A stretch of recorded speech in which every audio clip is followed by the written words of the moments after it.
IPLৰ খেল আৰম্ভ হৈ গ'ল কালি মুম্বাই ইণ্ডিয়ানছে এখন খেল খেলিলে যিখন খেলত পৰাজয় বৰণ কৰিলে আৰু এইটো মুম্বাইৰ ইতিহাসতে আছে 2013 চনৰ পৰাই আজি 2024 চনলৈকে যিমানখিনি খেল আছে প্ৰত্যেকটো ছিজনৰ প্ৰথমখন খেলত মুম্বাই ইণ্ডিয়ানছ হাৰিছে তাত কোনো নতুনত্ব নাই এবাৰো হাৰিছে কিন্তু বিষয়টো বেলেগ এটা ধৰণৰ আপোনালোকে সকলোৱে গম পাইছে ছ'চিয়েল মিডিয়াত যথেষ্ট এই বিষয়ে চৰ্চা চলি আছে আনকি কমেণ্টেটৰো এই বিষয়ে যথেষ্ট চৰ্চা কৰিছে কালি খেলখন চলি থকা মুহূৰ্তটো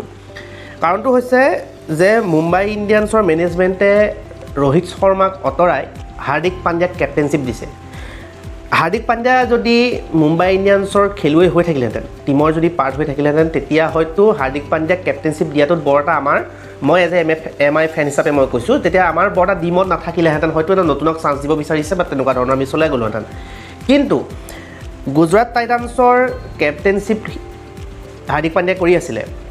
প্ৰথমটো ছিজন জিকিছে ছেকেণ্ডটো ছিজন তেওঁলোকৰ ৰানাৰ্ছ আপ হৈছে এক প্ৰকাৰে চাবলৈ গ'লে এটা ছাকচেছফুল ফ্ৰেঞ্চাইজ দুটা ছিজন খেলিয়ে তেওঁলোকে যথেষ্ট ভাল প্ৰদৰ্শন কৰিছিলে হাৰ্দিক পাণ্ডিয়াক এনেকুৱা কিহে পালে যে তেওঁ মুম্বাইলৈ আহি মুম্বাই টীমৰ কেপ্টেইনশ্বিপটো পালে আৰু মেনেজমেণ্টে কি চিন্তা কৰি হাৰ্দিক পাণ্ডিয়াক মুম্বাই ইণ্ডিয়ানছৰ কেপ্টেইনশ্বিপটো দিলে এটা কথা আমি জানো যে হাৰ্দিক পাণ্ডিয়া যে মস্ত এটা তেলীয়া মানুহ তাৰ টেলেণ্ট কি আছে না মই টেলেণ্ট নাই বুলি নকওঁ টেলেণ্ট আছে সেইকাৰণে মই ইণ্ডিয়ান টীমত খেলিবলৈ পাইছে কিন্তু এটা মস্ত তেলীয়া মানুহ এই কথাটো আমি কেতিয়া গম পাইছোঁ যেতিয়া চেতন শৰ্মা এটা ষ্টিং অপাৰেশ্যন হৈছিলে তেতিয়া হাৰ্দিক পাণ্ডিয়াৰ কথা কৈছিলে কেনেকৈ দলত মানে স্থান পাবৰ কাৰণে কেনেকৈ চেতন শৰ্মাৰ ঘৰত গৈ চোফাতে পৰি থাকেগৈ গতিকে মোৰ এনেকুৱা লাগিছে যেন ঘৰত এতিয়া হাৰ্দিক পাণ্ডিয়া আকৌ মুম্বাই ইণ্ডিয়ানছৰ হৈ খেলিবৰ কাৰণে হয়তো ঘৰত গৈ কাম কৰি দিয়ে নেকি আম্বানী পৰিয়ালত গৈ পেলাই ঘৰ চৰ সৰা মোচা এনেকুৱা কৰি দিয়ে যেনহে মোৰ অনুভৱ হৈছে নহ'লে এনেকুৱা কি মানে তাৰণা হ'ব যিটো কাৰণে বা মুম্বাই ইণ্ডিয়ানছ এনেকুৱা কি খেলুৱৈ অভাৱ হৈছিলে যে হাৰ্দিক পাণ্ডিয়াক আনি পেলানি কেপ্টেইনশ্বিপ দিব স্কাইক দিব পাৰিলেহেঁতেন বুমৰাক দিব পাৰিলেহেঁতেন বা অন্য কোনোবা যাক যদি নতুন প্ৰজন্ম কাৰোবাক যদি দিব বিচাৰে দিব পাৰিলেহেঁতেন তিলক বৰ্মাকো দিয়ক একো আপত্তি নাই নতুন কাৰোবাক দিব বিচাৰে দিয়ক কিন্তু কি কাৰণত মেনেজমেণ্টে এটা ছাকচেছফুল ফ্ৰেঞ্চাইজিৰ কেপ্টেইনক আনি নিজৰ টীমৰ কেপ্টেইন বনাইছে হয়তো তেওঁলোকে কিবা ফিউচাৰ ফালে ভাবিব পাৰে কিন্তু স্কাই আৰু বুমৰাৰ দৰে ছাকচেছফুল খেলুৱৈ সেই দলটোত থকাৰ পিছত আৰু স্কায়ে মুম্বাই ইণ্ডিয়াৰ মানে ভাৰতীয় জাতীয় দলৰ কেপ্টেইনশ্বিপ কৰিছে T20ত গতিকে স্কাইক নিদিব পৰা কোনো মানে যুক্তি নাথাকে কি কাৰণে ইয়াক হাৰ্দিক পাণ্ডিয়াক আনি দিলে সেইটো নাজানো এতিয়া কথাটো হ'ল যে হাৰ্দিক পাণ্ডিয়াই কেপ্টেইনশ্বিপ পাইছে আৰে বাবা সি ৰোহিত শৰ্মাক বাউণ্ডেৰীত যিটো নিচিনাকৈ এনেকৈ যাবলৈ কৈ ফিল্ডিং কৰিবলৈ কৈছে সেইটো আমাৰ এটিটিউডটো পচন্দ নহ'লে প্ৰথম মই এজ এম আই ফেন হোৱাৰ মূল কাৰণটো হৈছে শচীন তেণ্ডুলকাৰ 2008ত IPL আৰম্ভ হৈছে আৰু প্ৰথম ছিজনৰ পৰাই মই মুম্বাই ইণ্ডিয়ানছক ছাপোৰ্ট কৰোঁ only because of Sachin Tendulkar মোৰ আইডল হয় মোৰ আদৰ্শ হয় মোৰ সকলো ফালৰ পৰা তেণ্ডুলকাৰ মই ক্ৰিকেট ভাল পাওঁ তেণ্ডুলকাৰ কাৰণে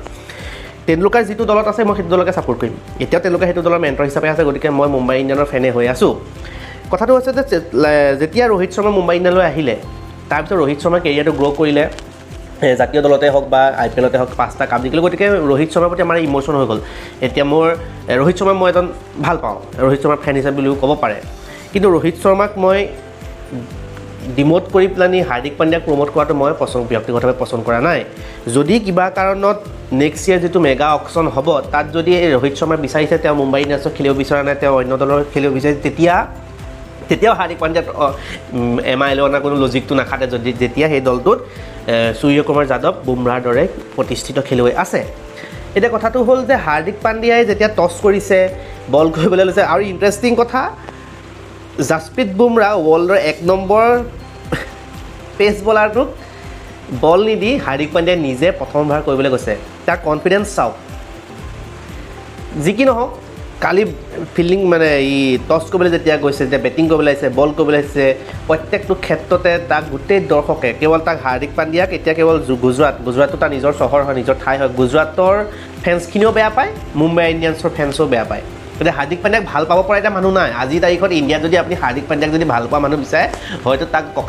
ককায়েকক বাদি কোনো তাক আজিৰ তাৰিখত ভাল নাপায় একদম উস্তাদি মস্ত তোৰ টেলেণ্ট আছে বাবা তুমি খেলা আমাৰ তাত আপত্তি নাই কিন্তু তুমি এটা ডিচেঞ্চি মেইনটেইন কৰিব লাগে আৰু ক্লাব ক্ৰিকেট যিটো বস্তু হয় ন এই ক্লাব ক্ৰিকেটটো সদায় ষ্টাৰ বেছ ফ্ৰেঞ্চাইজিহে মানে এটা ক্লাব মানে এণ্টাৰটেইনমেণ্ট হয় মানে আপোনালোকে চাওক বস্তু এনেকুৱা ধৰণৰ ফুটবলত ৰোনাল্ডো হওক মেছি হওক বা এমবাপে হওক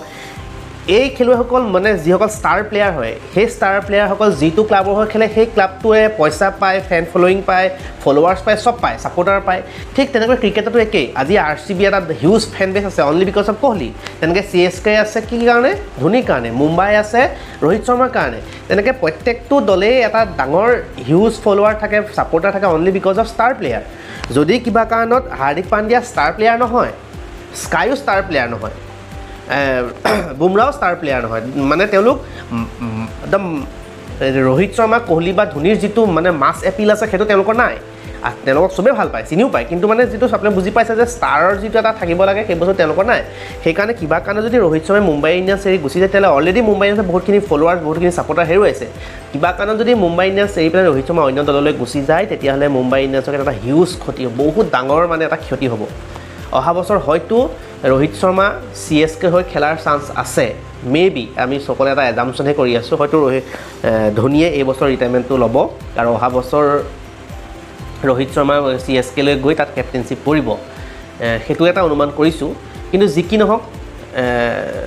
মানে হাৰ্দিক পাণ্ডিয়া ৰোহিত শৰ্মাৰ প্ৰতি যিটো এটিটিউড যিটো দেখাইছে, সি পাহৰি গ'ল যে এতিয়াও ইণ্ডিয়ান তিনিওটা ফৰ্মতে ৰোহিত শৰ্মাই কেপ্টেইনশ্বিপ কৰি আছে। তাক টিমৰ পৰা উলিয়াবলৈ 2 মিনিট নালাগে। গতিকে বেছি সি এটিটিউড দেখাই লাভ নাই। গতিকে ময়ো ভাবিছোঁ 2-3 দিনতে আৰু যদি দুখনমান খেল হৈ যায় আৰু গোটেই দৰ্শকে যদি হাৰ্দিক পাণ্ডিয়া কালি খেলখনৰ নিচিনাকৈ যদি জোকাৰি থাকে তেতিয়াহ'লে হয়তো সি কান্দি কান্দি প'জ এটা দিব আৰু মোক মাফ কৰি দিয়া, মই কি ভুল কৰিলোঁ, মোক কেপ্টেইনশ্বিপ দিছে, মই কৰিছোঁ, একেবাৰে ঢেৰ একো আমাৰ লিখি মেলি চাগে দিব। কিন্তু যিয়ে নহওক হাৰ্দিক পাণ্ডিয়া আমাৰ ৰেচপেক্ট নাপায়। ৰেচপেক্ট সদায় ৰোহিত শৰ্মাৰ প্ৰতি আছে, থাকিব। আৰু কিন্তু মুম্বাই ইণ্ডিয়ানছৰ মেনেজমেণ্টৰ ডাঙৰ ভুল, আৰু তেওঁলোকে ওৱান ফেমিলি কৈ থাকে, কিন্তু যিটো তেওঁলোকে সিদ্ধান্ত ল'লে তো MI ফেনখিনি একেবাৰে ভাল পোৱা নাই। হয়তো এইবাৰ MI ফেনখিনি আটাইতকৈ ডাঙৰ কনফিউজ হৈ আছে যে কাক ছাপৰ্ট কৰিব, মুম্বাই ইণ্ডিয়ানক ছাপৰ্ট কৰিবনে নকৰে, যদি কৰে কি কৰিব, অকল অনলি বিকজ অফ ৰোহিত শৰ্মাৰ কাৰণেই বহুতে এতিয়াও মুম্বাইকে ছাপৰ্ট কৰি আছে। কিন্তু যদি কিবা কাৰণত মুম্বাই এৰি ৰোহিত শৰ্মা গুচি যায় তেতিয়াহ'লে মুম্বাই হয়তো ফলোৱাৰ নাথাকিবই, কাৰণ ৰোহিত শৰ্মাক চাবলৈ হাৰ্দিক পাণ্ডিয়াক চাবলৈ কোনেও মুম্বাই ইণ্ডিয়ানছ ফ'ল' নকৰে।